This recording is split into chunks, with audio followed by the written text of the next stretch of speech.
उत्तर प्रदेश में सबसे ज्यादा परिस्थितियां जो हैं वो बिगड़ी हुई कही जा रही है बीजेपी की। और जबकि पिछली दफा पश्चिमी उत्तर प्रदेश में बीजेपी काफी अच्छी स्थिति में थी। 136 सीटें हैं पश्चिमी उत्तर प्रदेश में, और उसमें से किसके खाते में कितनी सीटें आ रही हैं जरा फटाफट लेकर के आइए स्क्रीन पर और देखिए। पश्चिमी उत्तर प्रदेश में बीजेपी 40 से 42 सीटें 136 में से, और 78 से 80 सीटें समाजवादी पार्टी को, बसपा को 5 से 7 सीटें, कांग्रेस को 6 से 8 सीटें और 2 से 4 सीटें यहां पर जाती हुई दिखाई दे रही हैं अन्य के खाते में, अदर्स के खाते में। तो दोनों के बीच का अंतर देखिए, समाजवादी पार्टी और बीजेपी के बीच का अंतर लगभग डबल का अंतर है। इधर 40 उधर 80, ये 40 सीटें आगे है यहां पर समाजवादी पार्टी एक तरफा। और यह फायदा दिखाई दे रहा है, इसमें हमने आरएलडी को जोड़ा है। यह भी आपको बता दूं कि आरएलडी यहां जुड़ी हुई है, और वहां जब पूर्वांचल की हम बात कर रहे थे, पूर्वी यूपी की, वहां सुभासपा जुड़ी हुई है।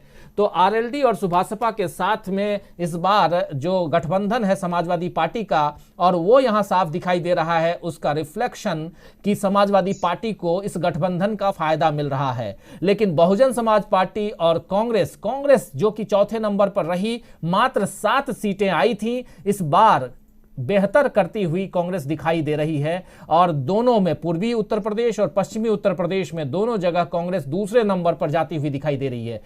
अपने साथियों के बीच जाऊं, लेकिन उससे पहले मध्य यूपी को भी, उसके आंकड़े को भी ले लूं, और उसके बाद जरा चलेंगे अपने अन्य साथियों के बीच में। दिनेश जुयाल जी के पास चलूंगा, क्योंकि उत्तराखंड का जो एरिया है, खासकर तराई का पार्ट और उससे लगा हुआ उत्तर प्रदेश, ये तमाम जो क्षेत्र हैं वो भी कवर होते हैं। और ऐसे भी दिनेश जी उत्तर प्रदेश को बहुत नजदीक से देखे हैं, उनका कार्यक्षेत्र भी रहा है, उस हिसाब से भी जानूंगा। और प्रशांत टंडन जी, आपसे भी समझना चाहूंगा कि क्या कुछ है। लेकिन मध्य यूपी के भी आंकड़े लेकर आइए फटाफट, जिसमें जो अवध का प्रदेश है और मध्य यूपी में आप देखिए सीटें जो है मध्य यूपी में 81 हैं, जिसमें से 33 से 35 सीटें यहां पर बीजेपी आगे बढ़ती हुई दिखाई दे रही है। अभी भी, पिछली दफा भी बीजेपी यहां आगे थी, इस बार भी आगे दिखाई दे रही है। और समाजवादी पार्टी 29 से 31 सीटों के साथ में दूसरे नंबर पर, बसपा यहां पर भी पिछड़ती हुई 2 से 4, और कांग्रेस से 9 से 11,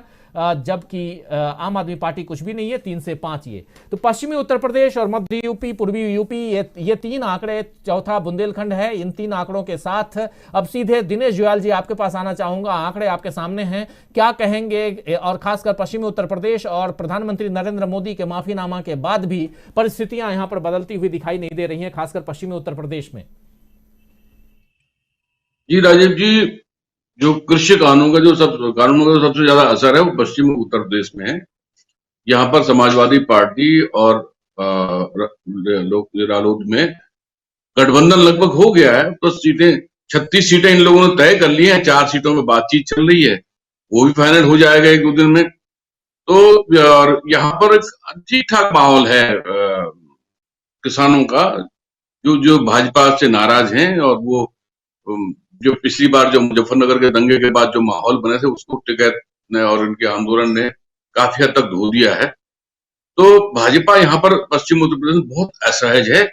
और अभी जो आपने आंकड़े दिखाए हैं, अगर इसमें और भी फेरबदल हो जाए आगे तक, तो आश्चर्य नहीं होगा। भाजपा यहाँ और माइनस आ सकती है, अगर यही फ्लेवर, जो आज का फ्लेवर है, वो बना रहा तो। सेंट्रल यूपी में ठीक है, वहां पर भाजपा के कई गण हैं जहां पर भाजपा थोड़ा बेहतर ठीक करेगा, अभी वो थोड़ा अपर हैंड उसका दिखाई दे रहा होगा।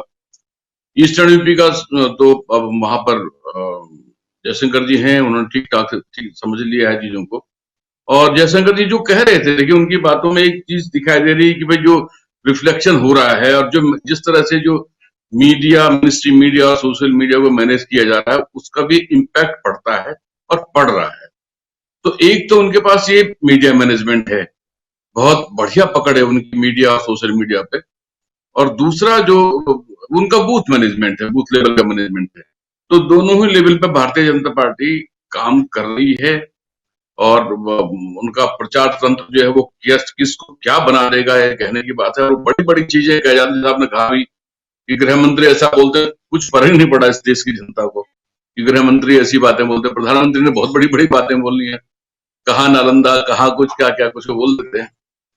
तो बहुत फर्क नहीं पड़ता लोगों को और उनको भारतीय जनता पार्टी की खास बात है कि वो नए नए नरेटिव करते हैं, नई नई चीजें बनाते रहते हैं, पैसा पल्ला उनके पास ठीक ठाक है ही है। वो फैक्टर अभी आगे आएंगे। अभी हमें जो डर लग रहा है इसमें, किसान कानूनों की वापसी की घोषणा के बाद से कृषि कानूनों की, हमें ये डर यहां पर ये लग रहा है कि टिकैत साहब को ये पता नहीं कैसे फंसाते हैं। सबके निशाने पर टिकैत हैं इस समय। सोशल मीडिया में उनके खिलाफ अभियान शुरू हो गए हैं। आजकल आप देखेंगे तमाम व्हाट्सएप ग्रुप पे टिकैत को मतलब बिल्कुल बहुत खलनायक बना करके पेश किया जा रहा है कि यही है साहब।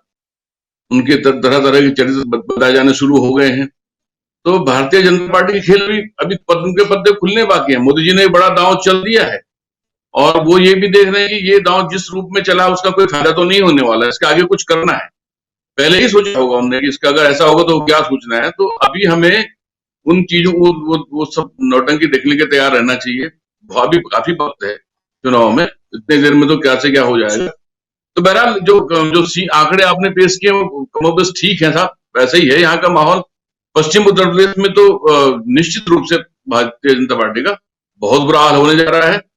और ईस्टर्न यूपी का अगर ये सीन है तो ये कुछ अलग कहानी कहता है। सेंट्रल यूपी में ठीक है, बुंदेलखंड में भी आप दिखाएंगे क्या है, लेकिन फिलहाल ये आंकड़े ठीक हैं, हमें सही लग रहे हैं राजीव जी।